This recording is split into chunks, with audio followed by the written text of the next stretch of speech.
Seorang anak laki-laki kecil dengan polosnya memegang pistol air mainan. Dia ingin bermain permainan dengan ayahnya, tetapi ayahnya tiba-tiba menembaknya. Untungnya kakaknya segera bereaksi, berlari ke arahnya dan menjatuhkannya ke tanah. Saat itu juga, dia akhirnya mengerti alasan sebenarnya mengapa ayah mereka membawa mereka ke gurun terpencil. Dia menyeret adiknya sambil merangkak, hingga mereka mencapai tempat yang lebih aman. Baru setelah itu, mereka berhenti untuk mengatur nafas.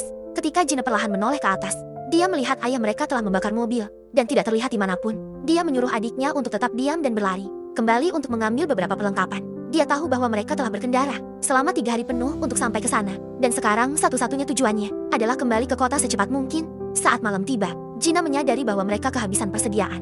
Dalam kepanikan, mereka bahkan tidak membawa sebotol air. Mereka tidak punya pilihan selain tidur di dalam ngarai, saling berpelukan untuk tetap hangat. Keesokan paginya, mereka melanjutkan perjalanan untuk mencari arah. Gina memutuskan untuk mendaki gunung dan melihat sekeliling.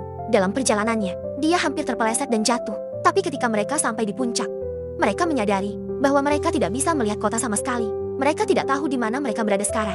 Mereka harus mengandalkan diri mereka sendiri untuk keluar dari sana. Namun persediaan air minum hampir habis. Sisa air terakhir mereka temukan di dalam sebuah kaleng. Untuk tetap kuat, Gina menuangkan sedikit garam ke tangannya dan memberikannya kepada adiknya untuk dijilat. Sulit untuk mengetahui sudah berapa lama mereka berjalan.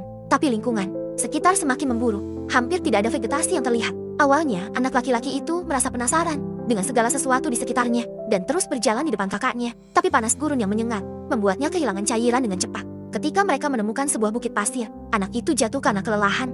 Dia hanya ingin berbaring di sana dan bermain dengan mainannya. Gina memandangnya dan merasakan sesak di tenggorokannya. Tidak tahu harus merasakan apa. Dia tidak punya pilihan selain mengambil kembali perlengkapan yang jatuh dan terus menyemangati adiknya untuk terus berjalan.